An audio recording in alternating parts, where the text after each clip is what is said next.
Okay, now we're learning Daf Tes Vav, Amid Aleph. Ela Bekashin, we're talking about a hard type of climb like felt.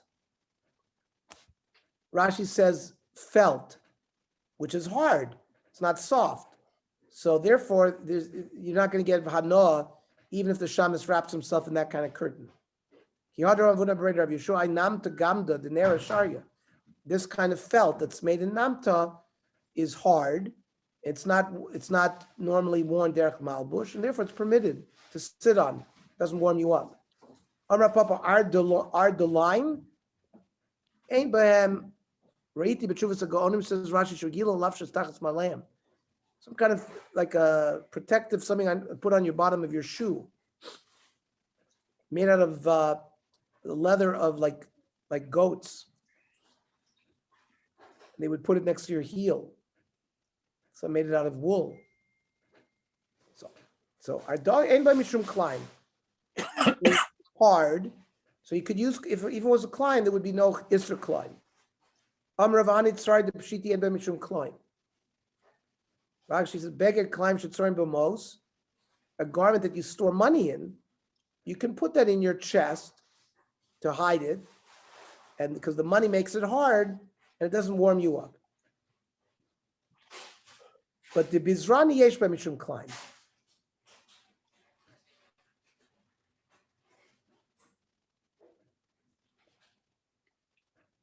These are little pouches that you put seeds in. That has klein. And you can't put it next to your chest, hang it around your neck, because it's an isser kloin. Because it's obviously it's softer. Rav Ashi says there's no klein in either case, because it's not the normal use for you to warm it up. Avaloa sandal masummer. You can't use this sandal masummer.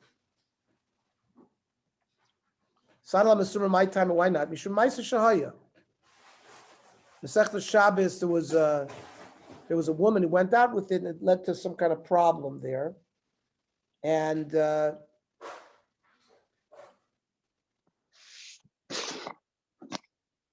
they hid in caves. The Jews ran to hidden caves, and then the Goyim came after them. Right, and they stomped. They heard them. Stomped. Yeah. So they said the sandal masummer they can't use. Rabbi Salam masummer asur l'nalo. You can't wear it on your shoes, but mutar l'taba. They're not muktzah. Asur l'nalo mishum ma'aser shoy, because when he wore it, made noise, the enemy found them. Mutar l'tatlo meditani mishalchin. From the fact that they said, oh, you can't send it as a gift. If you can't even touch it, would there be any issue about sending it as a gift? So clearly it's not muktzah.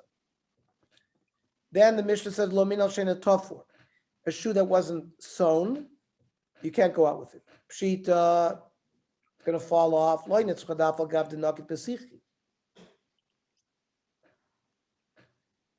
You tied it with, not with the normal thing that but you did tie it so you could wear it like that. But since it's not sewn properly, you don't wear it. And therefore you can't send it on Yom Tov. You can't use the white shoe. Why not? He permits black, but not white. The white shoe requires some kind of processing from the ground, like lime or something.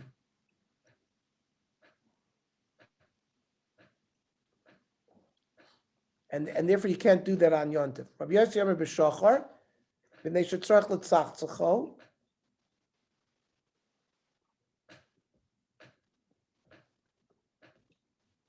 He asers b'shachar because you have to like polish it. Lo pligi mar kesser, it depends. Basar demar bisra l'tachas. In one person's location, the side of the leather was towards your flesh, and the hair was pointing upwards, so you had to fix it. But it was opposite, and you didn't need to fix it the same way. You can send something on Yontif to somebody if he can wear it as a tachshit, if he can use it. Rav Sheshes Shol Rabbanon Shadur Tefillin B'Yom HaTova. I can send my tefillin to somebody on Yontif. People don't put on tefillin on Yontif. And you just said the rule is if I can send something to somebody, if he can use it, he can't use it. The rule is if a person can use something during Chol, then Meshachal so beyond we can send it to him on Yontiv as well. Amar by tefillin oil v'osli don name of business. Since you mentioned tefillin, let's say it's a dvar alocha. Haya baba derech with tefillin berosh. A person was traveling, was coming home, was wearing tefillin.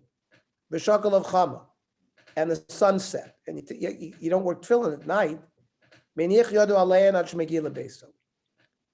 And it's Shabbos and Yontiv, which is not Zman Tefillin, and it's Muktzah. So what you do is you cover the tefillin with your hand so public wouldn't see, but you're still wearing it, and therefore it's a levush until he gets to his house, and then he takes it off. Hayosha Beitzah Midrash with tefillin barosho. If it was in yeshiva and he was on tefillin, the kiddush of him, Shabbos came suddenly. Again, covers it until he gets to his house, takes it off. Ravuna asked, "Hi about the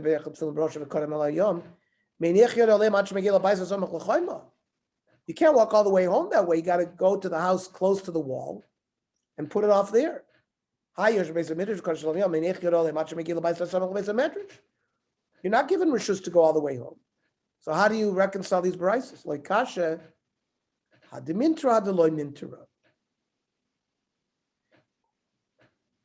the tefillin are capable of being watched good in that house that's close to the choyma, then you leave it there. If it's not safe there, then you can go all the way home. Well, why did you say if it's not safe there? What do you mean if it's on his head? Even if the tefillin's on the ground, you should put it on and carry it there. Not a moitzet tefillin machnisim zug zug. If you find tefillin, on Shabbos, you put them on pair by pair and bring them into the house wearing it. So like kash adam into machmas ganvi machmas kalbi. One is watched regarding ganovim and dogs, and the other is only watched minter machmas kalbi. V'lo minter machmas ganvi. Maybe you'll have a havamina. Regarding the fear of Ganovim, it's not an issue because this is a place where most of the Ganovim were Jews, and they're not going to be mezalzel with the tefillin. Kamash Malon, that you have to worry about them as well. Okay, so we finished the blot and a half.